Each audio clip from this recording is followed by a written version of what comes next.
Terima kasih buat Yap Medi, terima kasih buat perkenalannya dan semua panitia. Satu kehormatan buat saya hari ini untuk dapat sharing ya. Saya akan sharing hari ini mengenai kasus-kasus yang mungkin sering kita jumpai sehari-hari dalam aktivitas ya. Nah, apakah itu saya akan share makalah saya. Ya, oke. Ya, jadi judulnya adalah masalah muskuloskeletal dalam kehidupan sehari-hari ya. Jadi saya memang spesialis kedokteran fisik dan rehabilitasi. Mungkin buat teman-teman sekalian yang belum tahu apa itu spesialis kedokteran fisik dan rehabilitasi, dulu namanya adalah spesialis rehabilitasi medik. Jadi kita menangani masalah-masalah gangguan fisik dan fungsional ya dari seseorang ya, dan memberikan terapinya juga dengan menggunakan terapi fisik ya, apa memberikan dengan latihan, dengan apa alat-alat terapi fisik dan sebagainya ya. Jadi kita adalah dokter spesialis kedokteran fisik dan rehabilitasi, tetapi fokus saya sub saya adalah bagian muskuloskeletal dan cedera olahraga. Jadi bagian otot, tulang sendi dan cedera olahraga ya. Nah, apa sebetulnya masalah muskuloskeletal dalam kehidupan sehari-hari ya? Kita harus tahu dulu sistem muskuloskeletal itu berasal dari kata muskulos yang artinya otot dan skeletal yaitu kerangka. Jadi sistem muskuloskeletal adalah sistem di dalam tubuh manusia yang berhubungan dengan masalah otot, tulang dan sendi ya. Jadi sistem alat gerak ya. Jadi sistem muskuloskeletal itu adalah sistem alat gerak. Kita tahu bahwa kita sebagai manusia tentunya tidak merupakan makhluk yang dinamis ya, kita tidak mungkin diam terus, kita selalu bergerak. Nah, yang menggerakkan kita adalah sistem muskuloskeletal, yaitu sistem alat gerak ya. Makanya karena kita sering bergerak, kita tidak mungkin diam dalam sehari-hari kita bergerak, tentunya resiko untuk terjadinya cedera juga lebih besar ya. Nah, ini ya kita lihat di sini, gambar di sini. Jadi kalau dilihat sistem muskuloskeletal itu ibarat kalau di mobil adalah kaki-kaki ya. Jadi seperti shock breaker, roda, per ya. Nah, kalau sistem tubuh yang lain misalnya penyakit dalam itu mesinnya ya, kalau di mobil ibaratnya seperti itu. Kalau muskuloskeletal itu berhubungan dengan alat gerak. Jadi kalau ibaratkan dengan mobil, kita menangani masalah kaki-kaki ya, spesialis kaki-kaki, per, otot, tulang ya, itu seperti per, shock breaker ya, dan sebagainya. Oke, nah tadi sudah saya katakan bahwa sistem muskuloskeletal ini berhubungan dengan gerak dalam aktivitas sehari-hari karena sistem muskuloskeletal adalah alat gerak. Nah, berhubungan juga tentunya dengan postur atau posisi tubuh dalam aktivitas sehari-hari ya. Nah, kita tahu bahwa aktivitas kita sehari-hari itu meliputi banyak hal ya, mulai dari aktivitas di dalam rumah maupun aktivitas di pekerjaan ya, di aktivitas di luar rumah, olahraga dan aktivitas yang lain ya, itu tentunya banyak sekali aktivitas yang kita lakukan tiap hari. Dalam melakukan aktivitas itu kita seringkali lupa bahwa sistem muskuloskeletal kita ini akan bekerja berlebihan kan. Suatu kadang-kadang ya, misalnya karena posisi yang salah, kita duduk lama atau berdiri lama, itu bisa mengakibatkan overuse atau penggunaan yang berlebihan dari sistem muskuloskeletal kita. Nah, itu bisa menimbulkan masalah ya, ataupun menimbulkan nyeri ya. Jadi posisi duduk pada saat bekerja misalnya, atau pada saat kita menggunakan laptop, pada saat kita menerima telepon ya. Ini kalau sekali dua kali kita salah posisi nggak apa-apa, tapi kalau terus-menerus dalam waktu yang lama berulang-ulang gerakan yang salah pasti akan menimbulkan masalah di sistem muskuloskeletal kita ya, atau sistem otot, tulang dan sendi kita.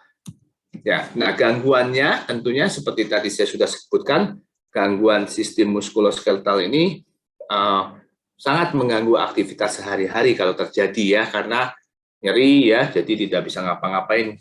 Kemudian juga akibatnya akan menurunkan produktivitas dan biaya perawatannya cukup tinggi ya, meskipun penyakit atau gangguan muskuloskeletal ini tidak berbahaya, ya tidak mengancam jiwa, tetapi mengancam fungsi ya, dan biasanya sangat mengganggu aktivitas sehari-hari sehingga biaya perawatannya cukup tinggi ya, seringkali tidak sembuh-sembuh, berobat ke sana ke sini ya, akhirnya juga bisa menyebabkan depresi dan bersifat kronik. Kenapa? Sistem muskuloskeletal ini, penyakit sistem muskuloskeletal ini kadang-kadang sembuhnya lama ya, karena kita manusia tidak mungkin diam terus ya, seperti tadi saya bilang di awal berulang-ulang bahwa sistem muskuloskeletal itu sistem alat gerak ya, dan manusia itu selalu bergerak.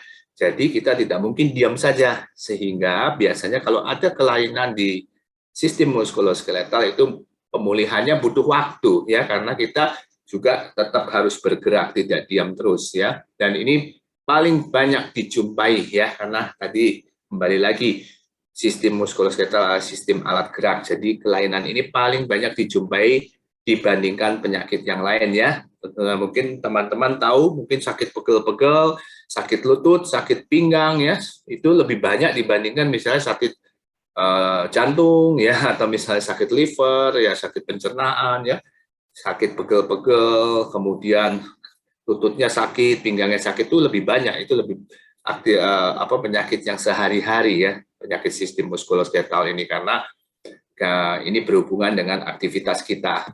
Nah, ya sehingga secara internasional pun kita ya setiap tahun, hampir setiap tahun kita ada tahun untuk mengatasi nyeri muskuloskeletal maupun nyeri yang lain ya.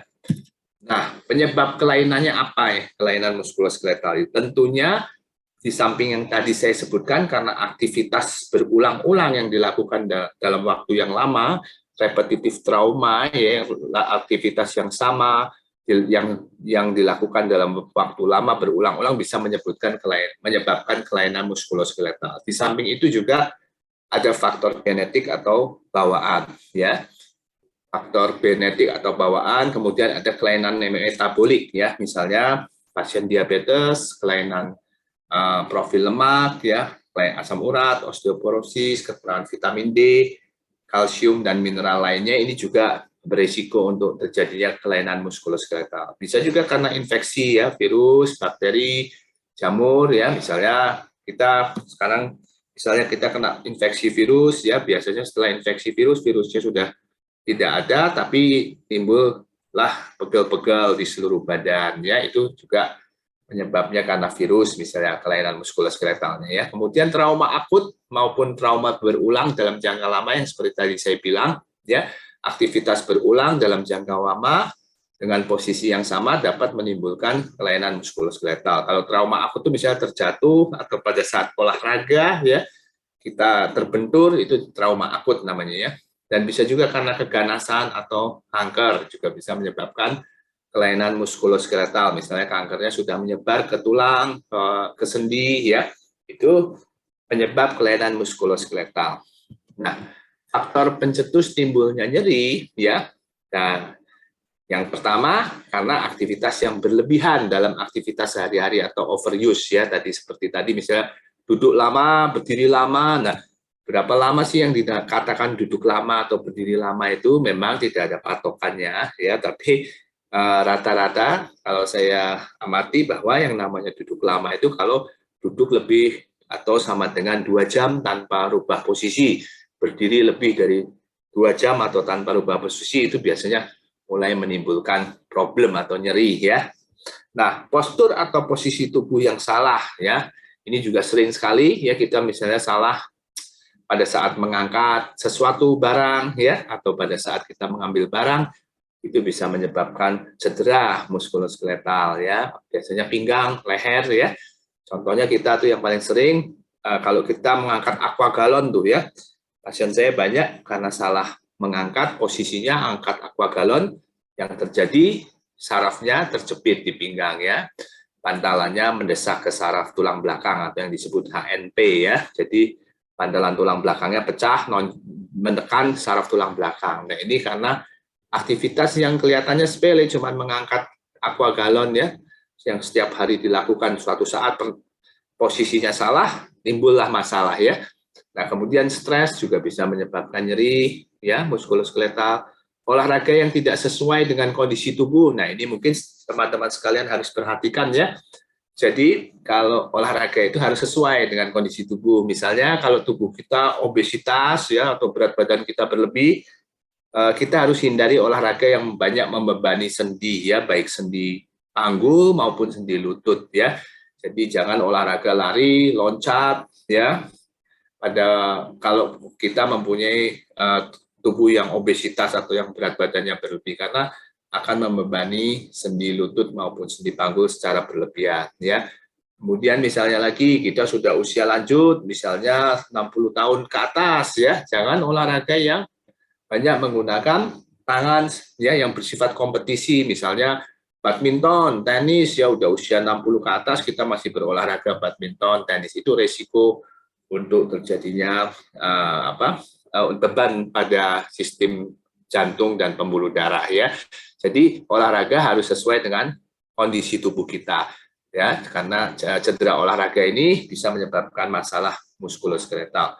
Gaya hidup yang tidak baik juga bisa pencetus timbulnya nyeri muskuloskeletal, berat badan berlebih tentu ya, seperti yang tadi saya bilang. Nah, ini contohnya ya, tadi pada saat kita mengangkat sesuatu barang, posisinya salah, ini bisa menyebabkan nyeri ya, bisa menyebabkan cedera pada muskuloskeletal, apakah ototnya, apakah sendinya, itu bisa semua terkena karena kesalahan posisi kita pada saat aktivitas ya, cedera olahraga, ya obesitas tadi ya. Jadi kita harus selalu mempertahankan berat badan ideal ya teman-teman sekalian ya, bukan hanya untuk supaya keren dan cantik ya, tetapi juga untuk kesehatan muskuloskeletal atau otot tulang sendi kita ya, kita harus mempertahankan berat badan ideal ya, di samping juga untuk demi kesehatan sistem tubuh yang lain ya teman-teman sekalian ya. Nah, ini juga contohnya ya, kalau ini kelainan muskuloskeletal yang bisa timbul karena aktivitas sehari-hari, misalnya kita meres ya, nah meres kain pel ataupun lap ya, kalau kita posisinya salah, ini bisa menimbulkan cedera pada sistem muskuloskeletal. Contohnya ini ya, kalau salah meres gini, kita bisa sakit nanti di pergelangan tangannya ya, ada terjadi peradangan di tendon di daerah pergelangan tangan ya, yang disebut dengan de Quervain syndrome ya, atau tendinovitis ya, peradangan pada pembungkus tendon ya, kalau kita salah menggunakan pergelangan tangan seperti ini ya, memeras gini.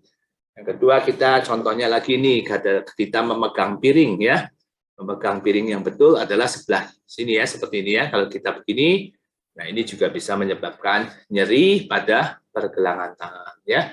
Saya juga pernah punya banyak pasien nyeri di pergelangan tangan ini ya, mereka kerjanya setiap hari sebagai pelayan rumah makan yang bawa piringnya salah posisinya ya. Nah, Dr. Arief, mohon maaf 3 menit lagi dong. Oke, yang termasuk kelainan muskuloskeletal ini banyak ya.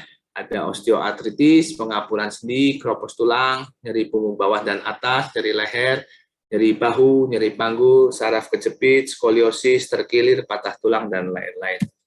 Ya, ini contohnya ya, sakitnya banyak sekali. Sakit yang paling sering adalah pinggang dan lutut. Ya, gejalanya apa? Gejala kelainan muskuloskeletal, nyeri, kaku, bengkak, kemerahan dan teraba panas, pergerakan terbatas, berbunyi ketika digerakkan sendinya, dan kalau sudah parah akan terjadi perubahan bentuk sendi ya, seperti ini. Lama-lama sendinya bengkok-bengkok ya. Oke, pengobatannya gimana? Tentunya harus modifikasi gaya hidup, obat-obatan, fisioterapi, latihan, alat bantu bila perlu, injeksi regeneratif atau operasi. Pencegahannya bagaimana? Gaya hidup yang baik, tadi jangan membebani sendi, jaga berat badan ideal, olahraga juga harus sesuai, hindari stres, periksakan ke dokter bila ada gejala, dan minum vitamin atau suplemen yang sesuai. Terima kasih.